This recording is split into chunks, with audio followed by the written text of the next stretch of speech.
ওঠো ওঠো ওঠো রোজাদার, সেহরির হলো সময়, খোলো খোলো দ্বার। বাতাস ডাকে তোমায়, ডেকে যায় তারকারা, আসমানে আছে যত আলোকিত ফেরেশতারা। ওঠো ওঠো ওঠো রোজাদার, সেহরির হলো সময়, খোলো খোলো দ্বার। আসসালামু আলাইকুম ওরহমতুল্লাহি আবরকাতু। প্রিয় দর্শক শ্রোতা, আপনারা দেখছেন মাহে রমজানের বিশেষ আয়োজন HM স্টিল নিবেদিত বারকাতময় সাহারি, powered by Shahjalal bank limited, sponsor Islami bank Bangladesh limited ও আল আরাফা ইসলামী ব্যাংক লিমিটেড। প্রিয় দর্শক শ্রোতা, অনুষ্ঠানের শুরুতেই মহাগ্রন্থ আল কোরআনুল কারীম থেকে তেলাওয়াত শুনে আসি। সেহরির হলো সময়, খোলো খোলো দ্বার। أعوذ بالله من الشيطان الرجيم. بسم الله الرحمن الرحيم.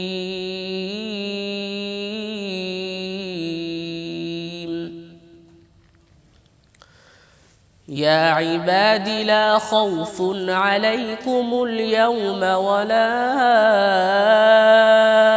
أنتم تحزنون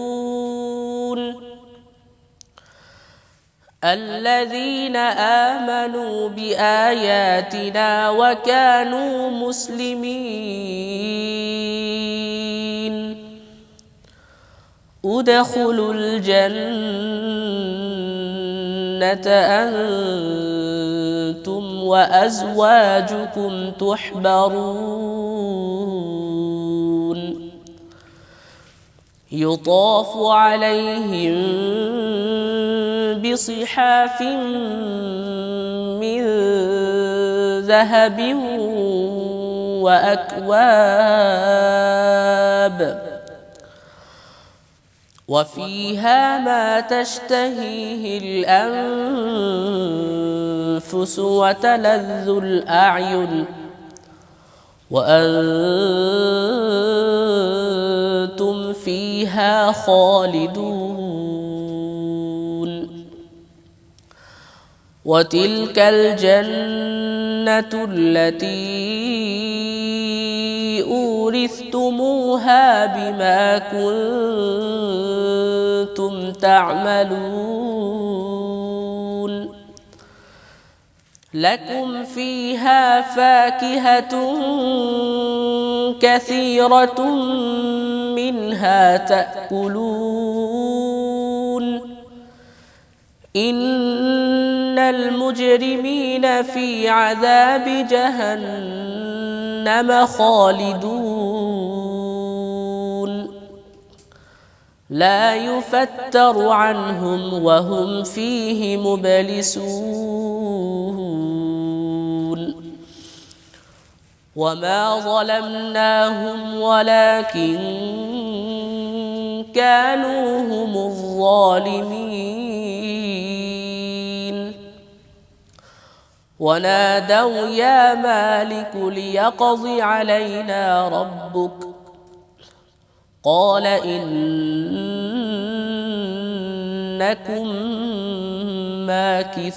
ماكثون لقد جئناكم بالحق ولكن أكثركم للحق كارهون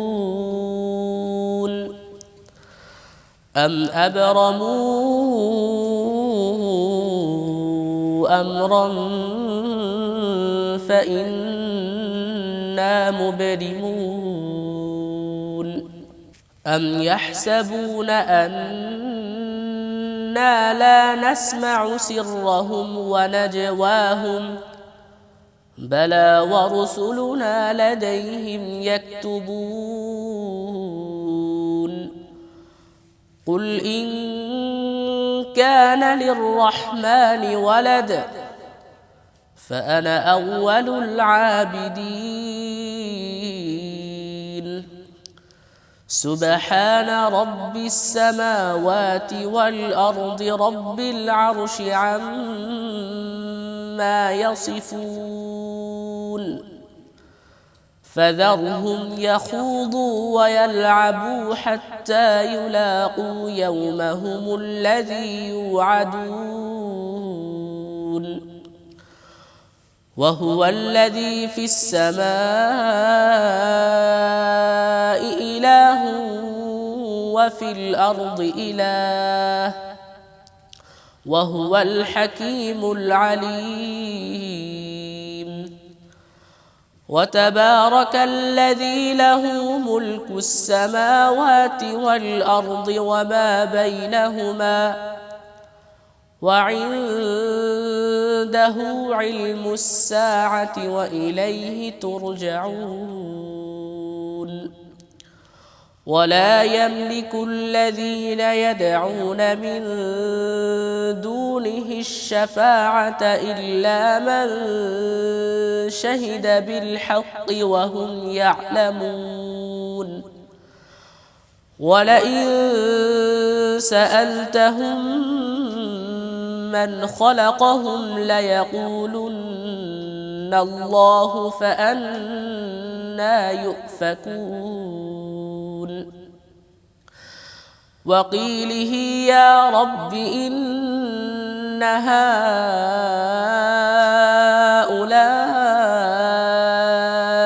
قوم لا يؤمنون فاصفح عنهم وقل سلام فسوف يعلمون صدق الله العظيم আলহামদুলিল্লাহ, সুরলিত কণ্ঠে কুরআনুল কারীম থেকে তেলাওয়াত শুনলাম। এখন রয়েছে সংক্ষিপ্ত তাফসির। সাহরির হলো সময়, খোলো খোলো দ্বার। আসসালামু আলাইকুম রহমতুল্লাহি ওয়া বারাকাতুহু। আলহামদুলিল্লাহি রাব্বিল আলামিন ওয়াসসালাতু ওয়াসসালামু আলা আশরাফিল আমবিয়া ওয়াল মুরসালিন ওয়া আলা আলিহি ওয়া সাহবিহি আজমাইন, আম্মা বাদ। আপনারা সম্মানিত দর্শক, আপনারা দেখছিলেন এনটিভির বরকতময় সাহারির তাফসির পর্ব। আজকের আমরা 25তম পারার 42তম সূরা সূরা শুরার 49 নম্বর আয়াত অবলম্বনে কিছু আলোচনা পেশ করব ইনশাআল্লাহ। 49 নম্বর আয়াতে আল্লাহ রাব্বুল আলামিন বলেছেন, আউযু বিল্লাহি মিনাশ শাইতানির রাজিম, লিল্লাহি মুলকুস সামাওয়াতি ওয়াল আরদ ইয়াখলুকু মা ইয়াশা ইয়াহাবু লিমান ইয়াশাউ ইনাসা ওয়া ইয়াহাবু লিমান ইয়াশাউ যুকুর আও ইউযাওবিজুহুম যুকরানা ওয়া ইনাসা ওয়া ইয়াজআল মান ইয়াশাউ আকিমা। সম্মানিত দর্শক, আয়াতে কারিমার অনুবাদ হলো, আকাশমণ্ডলীয় পৃথিবীর আধিপত্য আল্লাহর। তিনি যা ইচ্ছা তাহাই সৃষ্টি করেন। তিনি যাকে ইচ্ছা ইহাবু লিমান ইয়াশাউ ইনাসা, যাকে ইচ্ছা কন্যা সন্তান দান করেন, ওয়া ইয়াহাবু লিমান ইয়াশাউ যুকুর, আর যাকে ইচ্ছা দান করেন পুত্র সন্তান, আও ইউযাওবিজুহুম যুকরানা ওয়া ইনাসা, আর যাকে খুশি, যে দম্পতিতে খুশি, তিনি পুত্র কন্যা উভয় দান করেন। ওয়া ইয়াজআল মান ইয়াশাউ আকিমা, আর যাকে খুশি তিনি বন্দা করে রাখেন। ছেলে সন্তান, ছেলে কিংবা মেয়ে কিছুই হয় না। এই আয়াতে কারিমা থেকে আমরা একথা পরিষ্কার করে বুঝতে পারি, আল্লাহ সুবহানাহু ওয়া তাআলার পক্ষ থেকে আমাদেরকে মেসেজ দেওয়া হয়েছে যে তোমাদের সন্তান দেওয়া এটা সম্পূর্ণ আমার এখতিয়ারে, আমার অধিকারে। আমি ছাড়া কেউ সন্তান দিতে পারে না। ইচ্ছে করলে কেউ পুত্রও দিতে পারে না, ইচ্ছা করে কন্যাও দিতে পারে না, ইচ্ছা করলেই কাউকে বন্ধাও করে দিতে পারে না। এর সম্পূর্ণ ক্ষমতা এবং কর্তৃত্ব একমাত্র আল্লাহ সুবহানাহু ওয়া তাআলার। কোরআনে কারিমে এই কথাগুলি বোঝানোর জন্যে বিভিন্ন দৃষ্টান্ত দেওয়া হয়েছে। যেমন কোরআনে কারিমে হযরত জাকারিয়া আলাইহিস সালামের দৃষ্টান্ত দেওয়া হয়েছে সূরা মারিয়ামে। সেখানে আল্লাহ পাক বলেছেন, জাকারিয়া আলাইহিস সালামকে উদাহরণস্বরূপ পেশ করেছেন। তার বয়স তাফসীরে লিখেছে 86 বছরের উপরে। তার মানে 90 বছরের কাছাকাছি তার স্ত্রী ছিল বন্ধা, তার কোনো ছেলেমেয়ে হওয়ার কোনো যোগ্যতা তার ছিল না।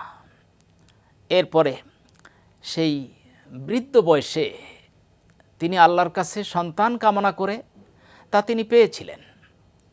সুন্দর করে কোরআনে কারিমে বর্ণিত হয়েছে, ওয়াদকুর, আল্লাহ রাব্বুল আলামিন বলেছেন যে তোমরা স্মরণ করে দেখো, যিকরু রহমতে রব্বিকা আবদাহু জাকারিয়া, আল্লাহর বান্দা জাকারিয়াকে আল্লাহ যে রহমত দান করেছিলেন তা স্মরণ করে দেখো। যখন ইজনাদা রব্বাহু নিদাআন খাফিয়া, যখন তিনি তার প্রভুকে গোপনে ডাক দিয়েছিলেন। বুড়া বয়সের সন্তান কামনা তো প্রকাশ্যে না বলে গোপনেই আল্লাহকে বললেন, কারণ প্রকাশ্যে বললে লোকেরা হাসাহাসিও করতে পারে, তামাশা করতে পারে, মজা নিতে পারে যে এই বুড়ো বয়সে সন্তান চাচ্ছে। কিন্তু জাকারিয়া নবী জানেন যে সন্তান এই বুড়ো বয়সে কেন, যে কোনো বয়সে, এমনকি আপনার স্বামী ছাড়াও তো তিনি সন্তান দিতে পারেন। যেমন এই সূরা মারিয়ামেরই 2য় রুকুতে আল্লাহ হজরতে ঈসা আলাইহিস সালামের জন্ম বৃত্তান্তটি তুলে ধরে দেখিয়েছেন যে ইচ্ছা করলে তিনি পিতা ছাড়াও সন্তান দিতে পারেন।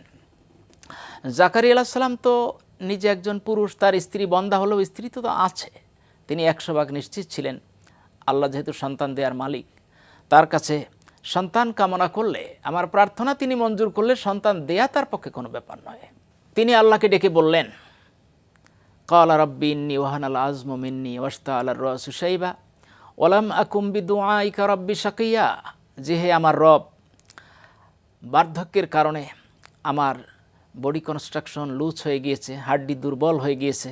ওয়াশতাআলার রাসু শাইবা, বার্ধক্যের কারণে আমার মাথা সাদা হয়ে গিয়েছে, মানে চুল সাদা হয়ে গিয়েছে, অথচ আজও পর্যন্ত আমি যত দোয়া করেছি, ওয়ালাম আকুম বিদুআইকা রাব্বি শাকিয়া, মানে কোনোদিন দোয়ায় আমি ব্যর্থ হইনি। অর্থাৎ সেই ছোটবেলা থেকে এই বার্ধক্য উপনীত হওয়া পর্যন্ত আমি যত প্রার্থনা তোমার কাছে করেছি এবং যাই চেয়েছি তুমি সব দিয়েছ।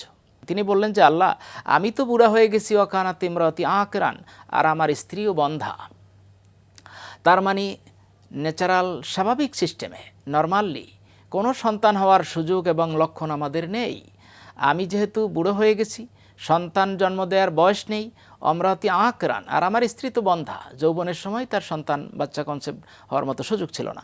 সুতরাং ফাহাবলি মিল্লাদুনকা ওয়ালিয়া, তুমি যেহেতু সন্তান দেওয়ার মালিক, অতএব তোমার স্পেশাল তরফ থেকে, মিল্লাদুনকা, তোমার স্পেশাল তরফ থেকে, স্পেশাল পাওয়ারে আমাদেরকে একটি অলি দান করো, মানে একটি সন্তান দান করো। তিনি বোঝাতে চান যে আল্লাহ, সন্তান তো আপনি দান করেন, সেখানে বয়স কোনো ব্যাপার না, যৌবন কোনো ব্যাপার না, কোনো কিছুই ব্যাপার না, আপনি চাইলে দিতে পারেন, অতএব আমাকে দিতে হবে। তিনি যেন অনেকটা দাবি খাটিয়েই আল্লাহর কাছে সন্তান প্রার্থনা করলেন। তারপরে হজরতে জাকারিয়া আল্লাহকে ডেকে ডেকে এই প্রার্থনা করতেছিলেন। জাকারিয়া আলাইহিস সালামের এই দোয়াটা কোরআনের বিভিন্ন জায়গায় বিভিন্নভাবে এসেছে। যেমন অন্য জায়গায় এভাবে এসেছে, তিনি দোয়া করেছেন, রব্বি লা তাযারনি ফারদাও ওয়া আনতা খায়রুল ওয়ারিসিন।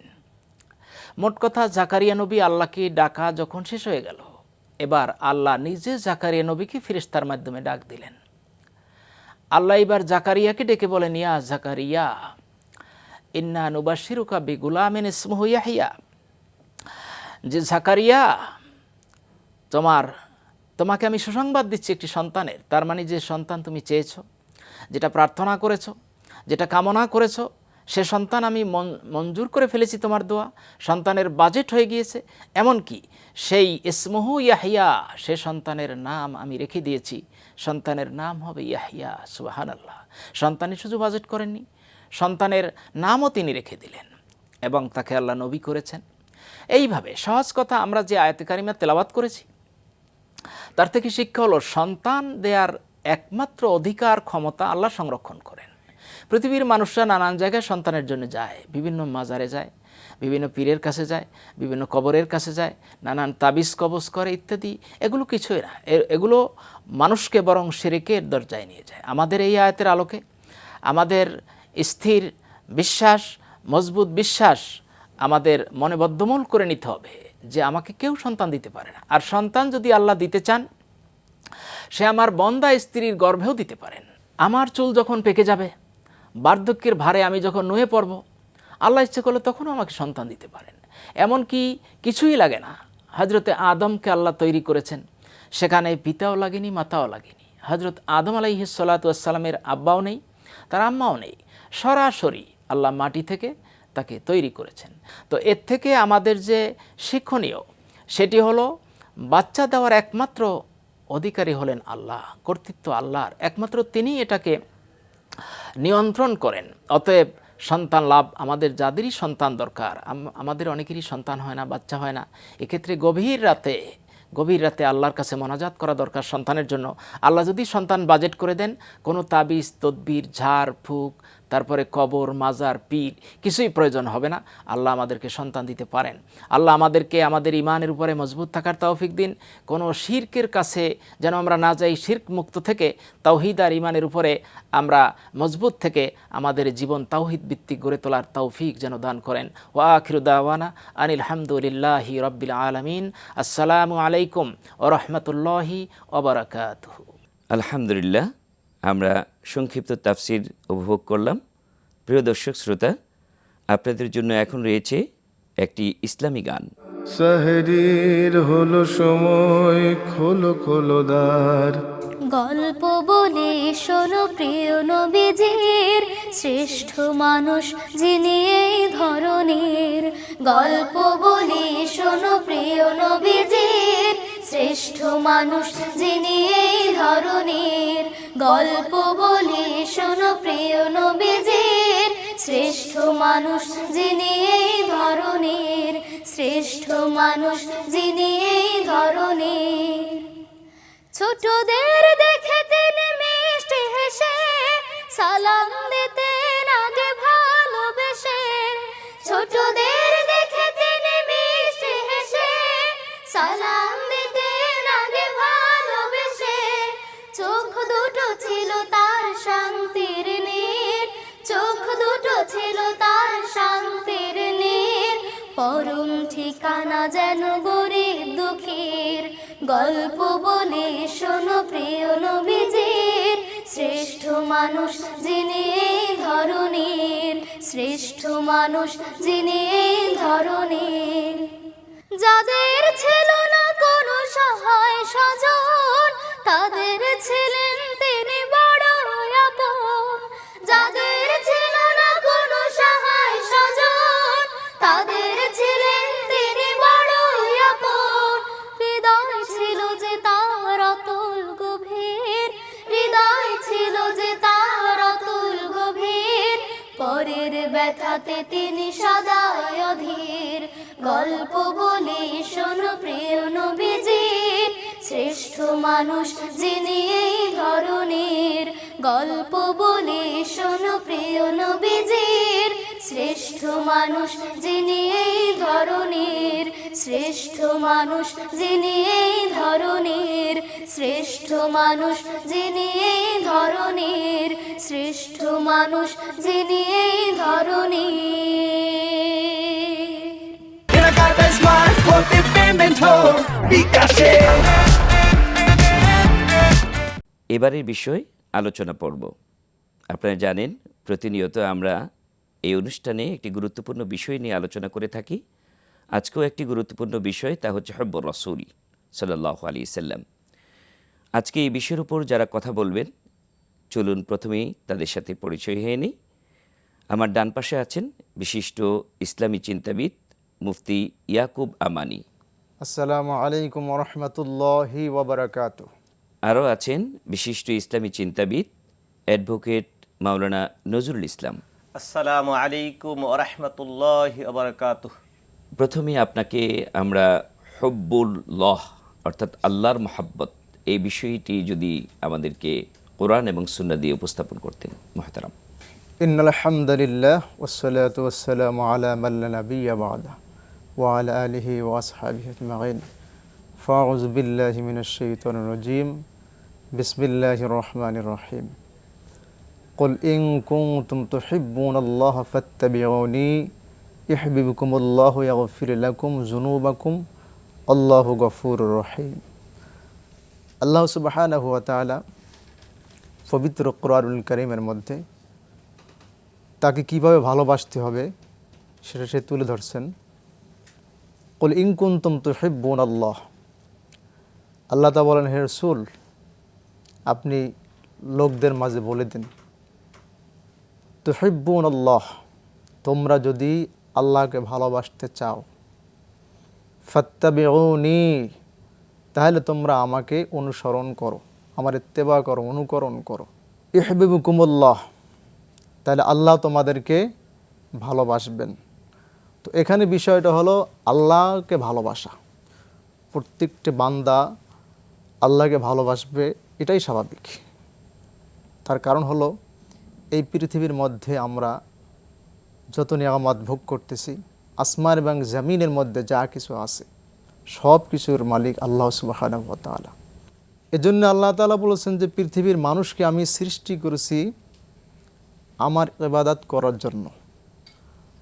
তো ইবাদত করার ক্ষেত্রে কখন মানুষ আকৃষ্ট হয়?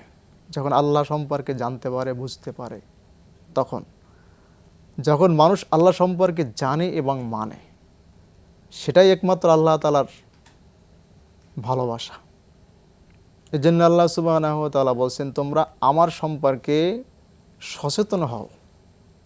যদি প্রত্যেকটি মানুষ আল্লাহ সম্পর্কে সচেতন হয়, তাহলে কখনই আল্লাহ তাআলার বিরুদ্ধে আচরণ অথবা তার বিরোধিতা, তার বিদ্রোহী করতে পারে না। সচেতন হওয়া আর আল্লাহকে ভয় করা দুটো জিনিস এক না। আল্লাহ যে বান্দাকে ভালোবাসে, বান্দাও যে আল্লাহকে ভালোবাসে, সেটা কখনোই দেখা যায় না, সেটা অনুভব করা যায়। মুমিন বান্দা কখন অনুভব করবে? যখন আল্লাহ সুবহানাহু ওয়া তাআলার সাথে তার একটা সম্পর্ক হয়ে যাবে, তখন সে বুঝতে পারবে যে আল্লাহ তাআলা আমাকে ভালোবাসে, আমিও আল্লাহকে ভালোবাসি। আল্লাহ তাআলাকে যদি পৃথিবীর মানুষ সবসময় যদি ভয়ই করে, তাহলে কি আল্লাহ তাআলা ভালোবাসা কি নাই? অবশ্যই আছে। সেক্ষেত্রে আল্লাহ তাআলা বলছেন, ইয়া আইয়ুহাল্লাযীনা আমানুত্তাকুল্লাহ, হে ঈমানদারগণ, তোমরা আল্লাহ সম্পর্কে যথাযথ সচেতন হও। যেভাবে আল্লাহ সম্পর্কে সচেতন হওয়া দরকার, সেভাবেই তোমরা আল্লাহ সম্পর্কে সচেতন। তো নিশ্চয়ই আল্লাহকে ভয় তখনই আসবে যদি আল্লাহ তাআলা সম্পর্কে সচেতন হই। সচেতন না হলে কিন্তু একটা সাপের ভয়, একটা সাপের বিষ ক্রিয়া বা সাপের বিষ কেমন, এটা যদি না জানা থাকে, তাহলে কিন্তু সেই ভয়টা আসবে না। তাহলে আল্লাহ সুবহানাহু ওয়া তাআলার শাস্তি সম্পর্কে জানলে যেরকম ভয় আসবে, ঠিক আল্লাহ সুবহানাহু ওয়া তাআলার দয়া সম্পর্কে জানলেও কিন্তু সেই ভালোবাসার যে সেটাও। এজন্য আল্লাহ তাআলা বলছেন, তোমরা আমার সম্পর্কে সচেতন হও। সচেতন হওয়ার অর্থাৎ হলো যে কোনো বিষয় সম্পর্কে জানা এবং মানা। যেরকম আমরা মনে করি স্বাস্থ্য সচেতনতা, মানে আল্লাহ স্বাস্থ্য সম্পর্কে জানা এবং মেনে নেওয়া। ঠিক তেমনিভাবে আল্লাহ সম্পর্কে যদি করে মানুষ সচেতন হতে হয়, তা আগে আল্লাহ সম্পর্কে জানতে হবে, তারপরে মানতে হবে। যদি আপনি আল্লাহ সম্পর্কে না জানেন, তাহলে আপনি কখনোই আল্লাহকে ভালোবাসতে পারবেন না। কোনো মানুষকে যদি মানুষ ভালোবাসে, সে সম্পর্কে মানুষ কিন্তু জানতে হবে, তার সম্পর্কে, তারপরে কিন্তু ভালোবাসা হবে। তো আল্লাহ তাআলা সেই কথাই বলছেন যে তোমরা আমার সম্পর্কে আগে সচেতন হও। সচেতন হওয়ার অর্থাৎ হলো যে তোমরা আমার সম্পর্কে জানো এবং মানো। সেটা কোত্থেকে মানুষ জানতে হবে? আল্লাহ সুবহানাহু ওয়া তাআলা বলেছেন, তোমরা পবিত্র কোরআনুল কারীম থেকে আমার পরিচয় জেনে নাও। আমার এই যে সার্বভৌমত্বের ক্ষমতার অধিকারী, আমি কোথায় কি সৃষ্টি করছি, জান্নাত জাহান্নাম সম্পর্কে জেনে নাও, আমার ক্ষমতা সম্পর্কে জেনে নাও, আমার ভালোবাসা সম্পর্কে জেনে নাও। এভরিথিং যা কিছু আছে পবিত্র কোরআনুল কারীম থেকে তোমরা আমার পরিচয়টা সুন্দর করে জেনে নাও, তারপরে তোমরা আমার সম্পর্কে সচেতন হও। তাহলে আমি তোমাদেরকে ভালোবাসবো, তোমরাও আমাকে ভালোবাসতে পারবে। তিনি যিনি সৃষ্টি করেছেন, তাই সেই স্রষ্টার প্রতি ভালোবাসা এবং সেই স্রষ্টার সৃষ্টির প্রতিও ভালোবাসা প্রদর্শন করতে হবে। প্রিয় দর্শক শ্রোতা, চমৎকার আলোচনা শুনছিলাম। তো আমরা আরেকটা বিষয়, হব্বুর রাসূল সাল্লাল্লাহু আলাইহি সাল্লাম, হব্বুল্লাহ, আল্লাহর মহাব্বতের কথা শুনলাম। তো আমরা যদি আজকের অ্যাডভোকেট মাওলানা নজরুল ইসলাম সাহেব, আপনার কাছ থেকে যদি আমরা হব্বুর রাসূল সম্পর্কে যদি আলোচনা শুনতে চাই, জানতে চাই, আপনি কোরআন এবং সুন্নাহ দিয়ে হব্বুর রাসূল সাল্লাল্লাহু আলাইহি সাল্লাম, রাসূল সাল্লাল্লাহু আলাইহি সাল্লামের মহব্বত সম্পর্কে আপনার আমাদেরকে কিছু বলুন। আলহামদুলিল্লাহ রাব্বিল আলামিন, আসসালাতু ওয়াসসালামু আলা রাসূলিল আমিন ওয়া আলা আলিহি ওয়া সাহবিহি আজমাইন। রাসূল করিম সাল্লাল্লাহু আলাইহি সাল্লাম বলেছেন, আন আবি উমামা রাদিয়াল্লাহু তাআলা ক্বাল রাসূলুল্লাহ সাল্লাল্লাহু আলাইহি সাল্লাম, মান আহাব্বা লিল্লাহ ওয়া মান আবগাদা লিল্লাহ ওয়া আতা লিল্লাহ ওয়া মানা লিল্লাহ ফাকাদ ইসতাকমালাল ঈমান। এই হাদিস থেকে আমরা কি শিক্ষা পাই? আল্লাহ রসুল সাল্লাল্লাহু আলাইহি সাল্লাম বলেছেন 4টি বিষয়ে তোমরা এই ভালোবাসা কিভাবে হবে, 4টি বিষয়ের সাথে সম্পৃক্ত। 1 নম্বর হচ্ছে মান আহাব্বালিল্লাহ, আল্লাহকে ভালোবাসবে তা আল্লাহর উদ্দেশ্যে, কাউকে ভালোবাসবে তাও আল্লাহর উদ্দেশ্যে।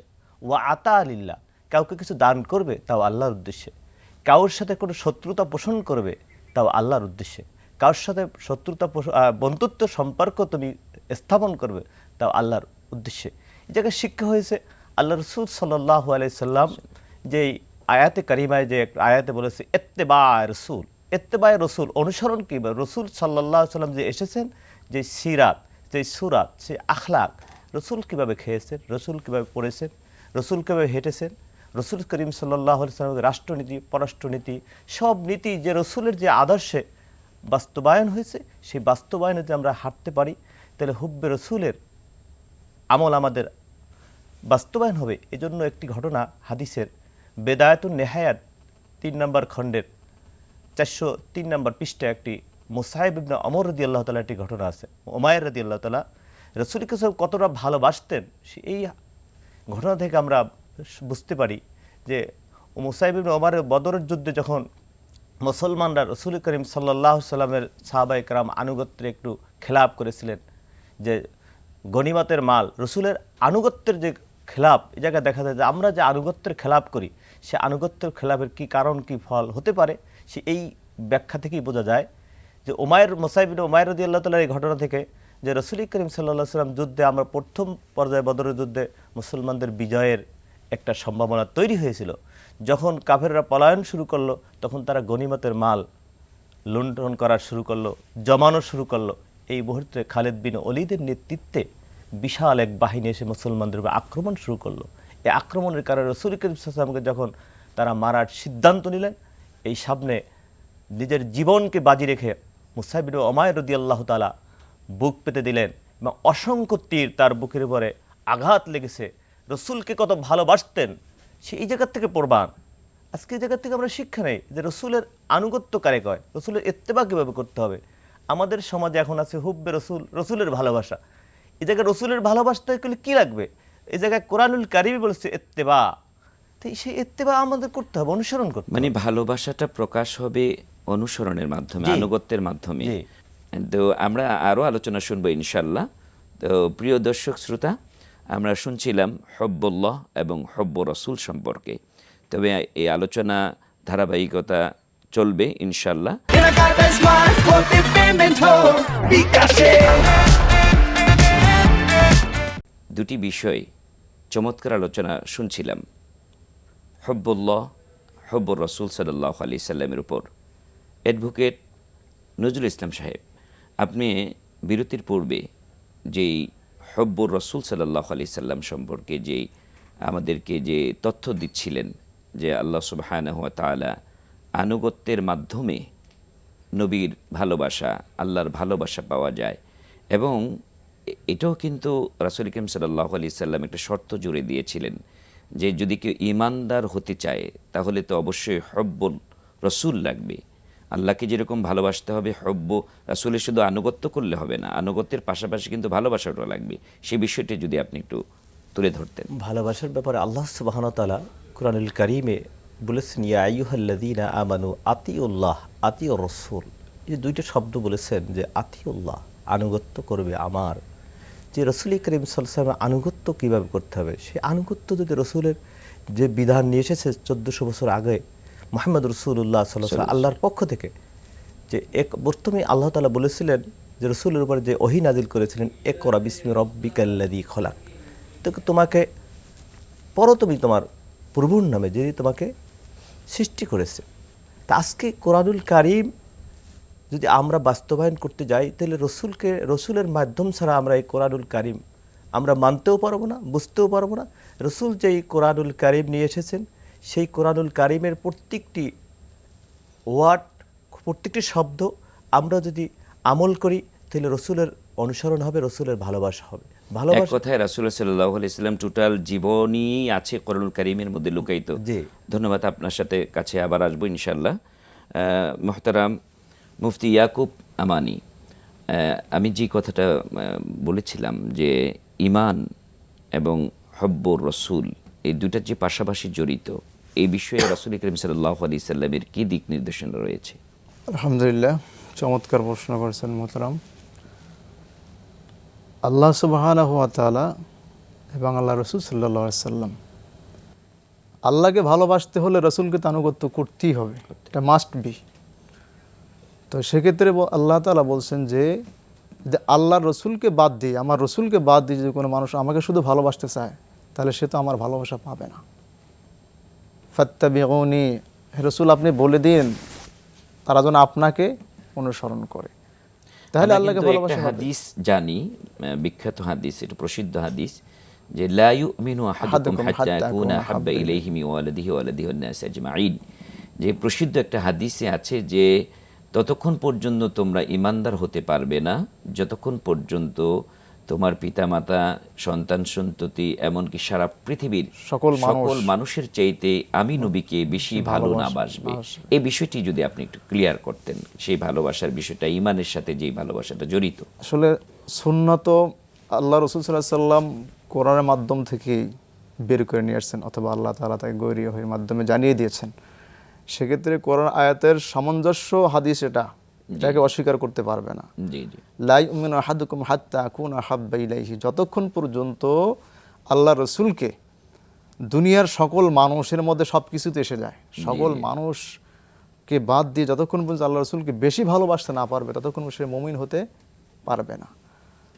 তো আল্লাহ তাআলার বক্তব্য একই, যতক্ষণ পর্যন্ত আল্লাহ রসুলকে ভালো না বাসবে সে মুমিন হতে পারবে না, আর মুমিন যতক্ষণ পর্যন্ত না হতে পারে আমি তাকে ভালোবাসবো না। তো সেক্ষেত্রে প্রত্যেকটি মানুষের দরকার যে জিনিস যেখানে রাখা দরকার তাকে সেখানে রাখতে হবে, এটা কিন্তু একটা ভালোবাসা। আল্লাহ সুবহানাহু ওয়া তাআলা তার শান এবং মান, তাকে যেখানে রাখা দরকার সেখানে তাকে রাখতে হবে। আল্লাহর নবী সাল্লাল্লাহু আলাইহি সাল্লামের তার শান এবং মান যেখানে রাখা দরকার সেখানে রাখতে হবে। আমরা অনেক সময় আবেগের কারণে আমরা রাসূলকে আল্লাহর উপরে উঠিয়ে ফেলি। না, সেটা ওঠানো যাবে না। আবার দেখা আল্লাহ যাচ্ছে সুবহানাহু ওয়া তাআলা হচ্ছেন খালিক, জি, রাসূল করিম সাল্লাল্লাহু আলাইহি মাখলুক। মাখলুক। তবে এই পৃথিবীর সমস্ত সৃষ্টির চাইতে কিন্তু বিশ্বনবী মুহাম্মদ রাসূলুল্লাহ সাল্লাল্লাহু আলাইহি সাল্লামের মর্যাদাকে আল্লাহ বাড়িয়ে দিয়েছেন। যেমন আমরা সূরা ফাতিহার মধ্যে বলে থাকি আলহামদুলিল্লাহি রাব্বিল আলামিন, যে জগৎ সমূহের রব হচ্ছেন আল্লাহ। কিন্তু অন্যত্র আল্লাহ সুবহানাহু ওয়া তাআলা বলছেন মা আরসালনা ইল্লা রাহমাতাল লিল আলামিন, যে আপনাকে আমি বিশ্ব জগতের জন্য রহমত হিসেবে প্রেরণ করেছি। কাজে একজন হচ্ছে রব্বুল আলামিন আর একজন হচ্ছে রাহমাতাল লিল আলামিন। কাজে একজন তো পৃথিবীর লালন পালনের দায়িত্ব নিয়েছেন, আর এই রহমত, পরিপূর্ণ রহমত দিয়ে যিনি আমাদেরকে সঠিক পথের সন্ধান দিয়েছেন, যিনি হেদায়েত দিয়েছেন, তিনি হচ্ছেন আমাদের নবী, বিশ্বনবী মুহাম্মদ রাসূলুল্লাহ সাল্লাল্লাহু আলাইহি সাল্লাম। এটা শুধু মানুষের জন্য না রহমত, সারা পৃথিবীর গোটা পৃথিবীবাসীর জন্য। রাসূল করিম সাল্লাল্লাহু আলাইহি সাল্লামকে অনুসরণ করলেই, তার সুন্নাহগুলি মেনে নিলেই কিন্তু মানুষের যে ভেদাভেদ, মানুষের মধ্যে যে প্রতিহিংসা, মানুষের মধ্যে যে ছোট বড়ের পার্থক্য, কালো ফর্সার যে পার্থক্য, এগুলি কিন্তু থাকে না। কাজী মুহতারাম অ্যাডভোকেট নজরুল ইসলাম সাহেব, এই বিষয়ে রাসূল করিম সাল্লাল্লাহু আলাইহি সাল্লামের আনুগত্যের বিষয়ে আর কি বিষয়ে আমরা উপস্থাপন করতে পারি?